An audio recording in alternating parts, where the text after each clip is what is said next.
The bomb shooter in BT6 is getting some significant damage changes, but there is a little bit of a catch with it, and these numbers are actually kind of significant. That's why I'm gonna try and start this with the bomb, and I guess we can just place a dog monkey here at the end to catch some leaks. Now these changes are actually kind of big because the damage is getting doubled, and these numbers are very specific and very interesting to look at, but at the same time I'm just wondering if this is gonna make the bottom crosspath even that much more favorable as opposed to the middle one. So first off, let me tell you guys what everything is about. But is the dog monkey gonna be able to survive these green balloons at the back is my question. We do have a little bit of cash if we need to, but the dart seems to be defending. There we go, that's really nice. Alright, so I'm gonna get the extra range, actually set this guy to strong because we're gonna see some green balloons. So let me tell you guys about the changes. So first off, the 4th tier balloon impact is getting a huge price reduction. It's going from 3.2 to 2.8, which is actually a lot, especially for like a cheap but also a very potent, I feel like, tier 4 tower. And then look at this frag damage getting increased just by so much. So I guess you don't exactly see it on the 202. It's only going from 1 to 2, which is still a double to be fair, but it's not like that much. But if you just take a look at the next one, the 302, the damage is going from 3 to 6. And actually 6 damage is a very important number because 6 is the amount of HP that white and black balloons have. And as you guys know, bombs actually have a problem in dealing with, well, black balloons and zebra balloons in general because they're immune to explosions. And in this case, if one of these new frags actually catches some of these, like for example black balloons, he's gonna be able to one-shot them, which is absolutely amazing now. These buffs didn't stop at the tier 3, they continue to the tier 4, and eventually the tier 5 is getting its damage increased by 50%. So now that the balloon crush is also gonna be able to, as it usually does, it pushes back MOAB class balloons, right, and it stuns them, but it's also gonna be able to deal with them. It's also gonna be able to serve as a huge popping power tower. Yeah, so for example, on a round like this one, this is where you actually want the attack speed, right, because we're gonna have the first pink balloons. We do have the money to get the bigger bombs, but I was thinking of just going for something like a discount village and maybe try to push the limits on this tower a little bit more. So the way that we're gonna be dealing with the pinks is just, unless there's like a frag catching the pinks, or maybe like a side tower like we have at the end in this case, there is a very small chance of this thing actually being reliable versus fast balloons. I guess that's like the job description for this tower anyway, so I don't exactly mind. And I also brought at the end just because I didn't want to make things too convenient, right? We could have gotten Striker Jones or something like that, so I guess as a thing you want to make things a little bit more uncomfortable for this tower, but I guess it's still on cubism, so things are not gonna be as bad, to be fair. Yeah, so looking around like this one, for example, a bunch of yellows. Eddie's drone is helping. The drone is super weak, by the way, so not exactly too much help. I guess we could use level 3 ability, but I'm just trying to push the limits a little bit with this tower before upgrading to the bigger bombs. I want to get the discount village. There's an entire pink at the back though. Okay, so let's try and solve this by getting a little bit more pierce. What if we go for the bigger bombs? How much of the problem is this going to solve? I guess it's gonna affect a little bit more balloons with its main attack. It would also be nice if we get some frag RNG, just maybe no more pink balloons. I guess we can deal with yellows in a way, and there we go. Is this actually it? I mean, 2 yellows remaining, 1 more. The dog monkey is dealing with green balloons at the back. We actually have this thing. Alright, it's pretty much smooth sailing so far. We had a little bit of a hiccup on some rounds, like maybe 22 and 25, but we managed to get rid of those rounds pretty easily. And now that we have the 202 and the discount village, we can actually pretty safely go for the 302. And this is one of the main beneficiaries of this update, along with the balloon impact just being a lot cheaper. So now these frags are the ones that are supposed to be one-shotting these balloons. So look at this thing. You can actually kind of notice it, although it's not as reliable though. But yeah, these frags are actually, oh, look at this thing, leaving the zebras to red balloon. That's amazing. Now watching this tower attack, it's just so obvious that it's missing attack speed, but these new frags, they seem to be compensating for it. Just look at this thing. It attacks once and then all these guys are just gone in an instant. Let's watch it versus these pink balloons. Oh my god, that's so good actually. So keep in mind, the old frags would not have been able to do this because they would only do 3 damage, so that would actually leave leftovers. This guy, however, no external buffs, no jungle jumps, no alchemist. Look at this thing. It just attacks once and it's gone. That's really nice. I mean, it's pretty obvious what they're trying to do, right? So either you go for the 320 or the 420, you get a lot of extra attack speed and consistency, or you go for the 402, for example, and you get a lot more damage. Now, if you can make up the attack speed, the 402 can actually be a really good choice. So what I'm thinking is, I think we have to buy this one, right? The balloon impact, but let's actually start with this thing, with the jungle drums. I want to give this guy an alchemist, just gonna keep it as something like a 300 to start things off. Alright, so the MOAB incoming, I don't think the frags actually affect the MOAB. No, they don't. Look at this thing. So it's doing 4, it's actually 5 thanks to the alchemist if it has the AMD on it, but yeah, it's like 4 to 5 damage per shot, which means that the frags are not affecting the MOAB class balloon. Now this is actually going to change, believe it or not, because if there are like 2 MOABs next to each other, the second one is gonna pop faster than the first one. So in the 50s it's gonna be fun, but this one I don't think we have it. I'm just gonna let this guy attack for a second. I mean, we managed to pop it. Oh my god, wait a minute, it's only 1 ceramic left over just from 1 attack. Alright, that's ridiculous. ridiculous though. So this guy attacked once, and with these new frags, he managed to get rid of like 3 ceramics in one shot and damage the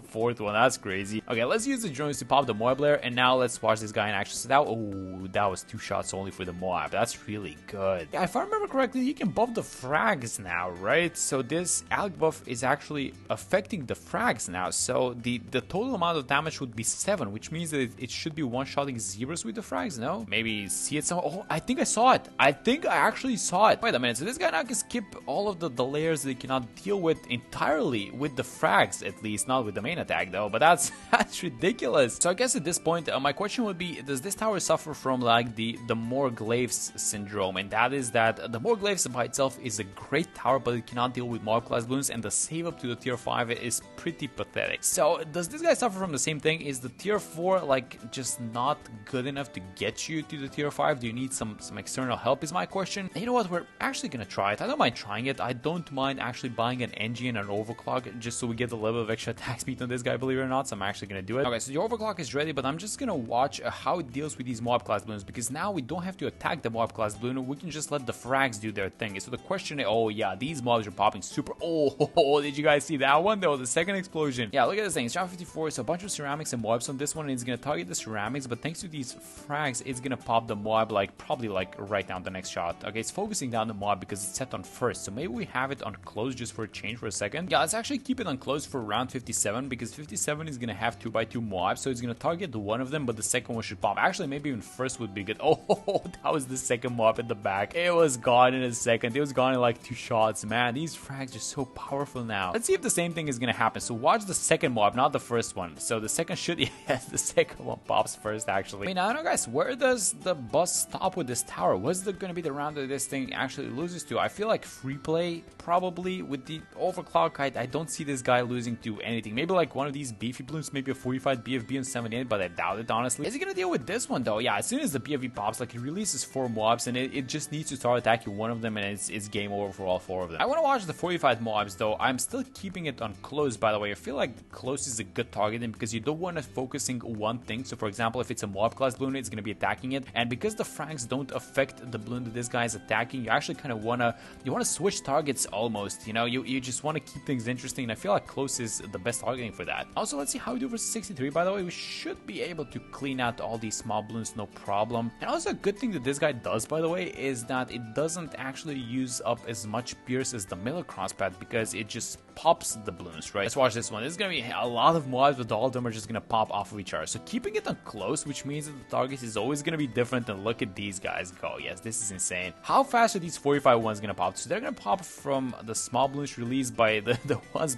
previously. Oh, that's insane. That was so good. And that's entire round 64. All right, so back at 75, we're gonna do 2 takes on this round if necessary. So take number 1 is gonna be no overclock, and then if this guy loses, then we're going for number 2, which is gonna be with the overclock. So we spent the money. I guess there's nothing new happening, but I can see this as a problem, right? I mean, I guess the 45 MOAB at the back did kind of make it a little bit further, but now that you start popping him, now that you get to the small blues and you get the frags going, does this guy actually deal with this entire round by himself? It's doing well. It's actually doing surprisingly well, I'm gonna be honest, as given that this is, you know, one of the more difficult rounds. Yeah, it's gonna deal with it, isn't it? Yes, it popped all 3 BFBs. They're gonna spawn so many small balloons, and it's just like, it's 1 or 2 shotting like entire MOABs plus their insights, which is just the craziest part. And it actually did deal with 75. There's not gonna be a need for a second take, guys. It should also deal with 76, no problem. And how many hits was that? Like 5 hits in total for the entire round, maybe 6. So if I'm concerned about this tower losing, it's probably gonna be on the 80s, obviously, because free play mode and just the ceramics are a little bit different. They're a little bit stronger. So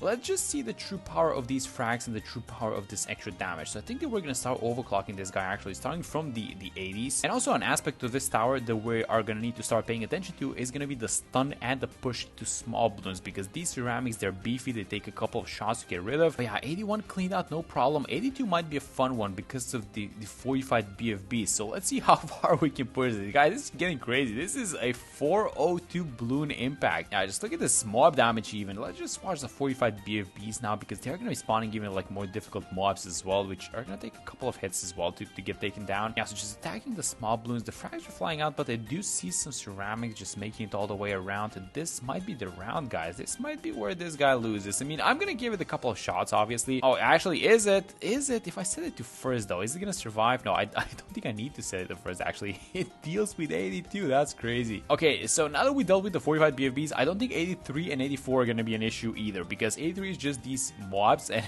they're going to pop on the frags. So I'm going to overclock it just in case, but I expect all these guys to pop no problem on the frags. And then 84 is going to be something similar to this, but a bunch of BFBs at the back, but the BFBs are normal one. They're not 45. Yeah, look at this one. So it's about the same thing like 83, so a bunch of MOABs, but some BFBs behind them. But I'm just going to speed things up just to get rid of the MOABs, and then let's see if maybe the Pierce is going to get overloaded. Like maybe things are just going to start flying out from the back just for no reason. I don't know, guys. This tower doesn't seem to like losing.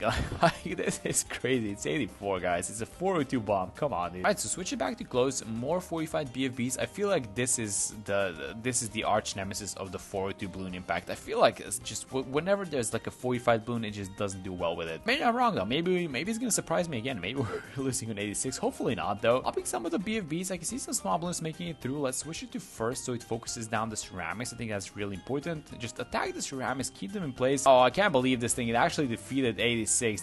That is insane. What is this tower doing, guys? Alright, I mean, still in play 87 with a 402 Bloon impact. I'm just gonna use Eti's abilities again. We're gonna see the frags in action, by the way, because they're gonna be doing so much damage to the ZMGs in the back. But let's just kind of speed it up just for a second, and then it's set on close. Maybe we're gonna need to do the first thingy again, but let's see how fast we're popping them. So I think 3 out of the 4 ZMGs are just gone in an instant. Some of these guys are making it all the way around, so let's overclock, switch the Bloon back to first. Just make sure we're hitting the ceramics that are coming out. Hopefully the Pierce doesn't get overloaded, but with the extra attack speed, yeah, why they go for the 420 at this point? I mean, besides it stalling Bloons like for a million years, what else is it gonna do? Like, look at this guy. He's actually doing the thing. He's actually doing the work. It's insane. We have like $90,000. I'm not sure if this is supposed to be happening, guys. This tower is just overperforming by so much. It's crushing my expectations at this point. Like, I knew that this was gonna be good. It sounded good, but this is like next level, I feel like. Let's actually just use the UCAV to get rid of this one, and we're gonna have around 90 on the next one, and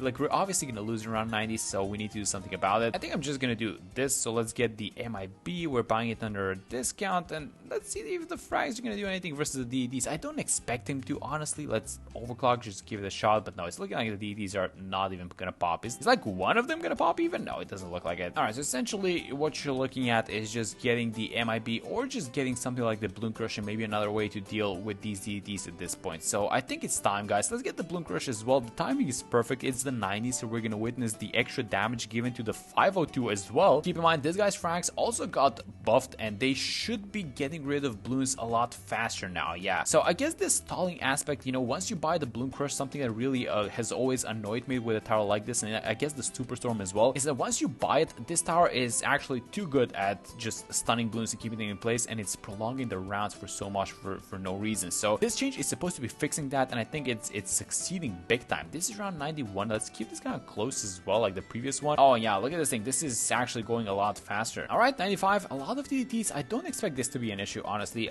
Maybe we can do this round without the overclock. Let's try it. You can absolutely feel the lack of attack speed. I'm gonna give it that. Like, this thing is lacking so much attack speed, but it is a problem that's kind of easily fixable. Not just through an alchemist in a village, but you can also get Striker Jones as your hero, which is gonna give you 20%, I believe it was, extra attack speed. So not as much as the overclock, but it's just gonna solve the problem massively. I feel like there it is. There's 95. Not even an issue. Not even close. So a bunch of 45 MOABs and PFBs on this one, followed by ZOMGs. So I guess an issue that we might see on this one is gonna be the Pierce getting overloaded. But just because these frags are doing so much damage, I feel like they're freeing up the Pierce by popping the Bloons, right? Which is actually a good thing, and you're not gonna see it on the 520, unless I'm missing something, and unless like the 520 actually just adds Pierce to this tower, which would be kind of weird. I think it's only attack speed, but who knows? All right, so getting to the big one, 98. Do we overclock on 98? I vote no, but let's see what's gonna happen. If we need to, we're gonna do it, but I just want to see this guy just go to town by himself without any additional help. Etienne is not level 20 either, which is really good because I don't want to have the UCAV messing with the damage and just helping out a little bit. I just want to see this guy just his full power in action, and with this this new buff, is it actually gonna change things? It seems to be like maybe not one-shotting, but like maybe two-shotting these ceramics, which is still really good actually. I mean, I still haven't overclocked it or anything like that. Managed to save $65,000 once we bought this thing, and it is just keeping the entire round in its place as expected, honestly, as expected. Oh yeah, one of the things that's definitely evident in like both the tier 4 and the tier 5 is just how much more damage this ridiculous tower does, and I feel like this is gonna help it, you know, kind of go out of this this category that people have placed it in, that this is just like a stalling tower and you have to do damage with something else. But if you go for the 502, that is no longer the case. I mean, it hasn't been the case for a while, honestly. With this new update, with all these changes, it enforces that position even more. So we're gonna have 45 DTs in a second. Let's see how it's gonna go versus these guys. So don't expect too much trouble after buying the MIB village, and then you're probably gonna have to do something for around 100 because this guy sucks versus bad Bloons, obviously. I don't know, is Etienne gonna be able to do the thing by himself? Let's use the level 20 ability. Let's use the drones as well. Let me just check Etienne's damage. It doesn't look like it. This guy's not doing too much damage. It's like, how much is that? Like 20 something damage per shot. 26 it looks like. Yikes. Well, let's buy up the homeland. It seems like we have the money for, which is I guess probably not the ideal tower, especially for the towers that we have, but I'm gonna do it. Let's get the overclock as well, and let's wait for the drones. Just combine all these abilities at once, and let's see what we can make happen. Are we gonna pop the bat in a timely manner is my question. Yeah, we just dumped so many abilities and this thing is not popping. So these towers cannot even do, like, it's 28,000 the amount of HP this guy has, and they just cannot do 28k damage. It's kind of sad, honestly. This is like my third round of drones, and I used to use CVA once, and this is like the second whole blast. So yeah, better get yourself some bad popping power if you're running the Bloon Crush. And is this thing gonna get? It's finally gonna get popped. Oh, and look at the pushback on the UMGs. You can't see anything next to these explosions, but yeah, that's gonna be it. It actually, you know, if you get some help for the bad Bloon, everything else up to 99, it seems like the 4th and the 5th tier have it covered. But yeah, that's gonna be it for this one. Thank you guys so much for watching the video, and I'm gonna see you on the next one.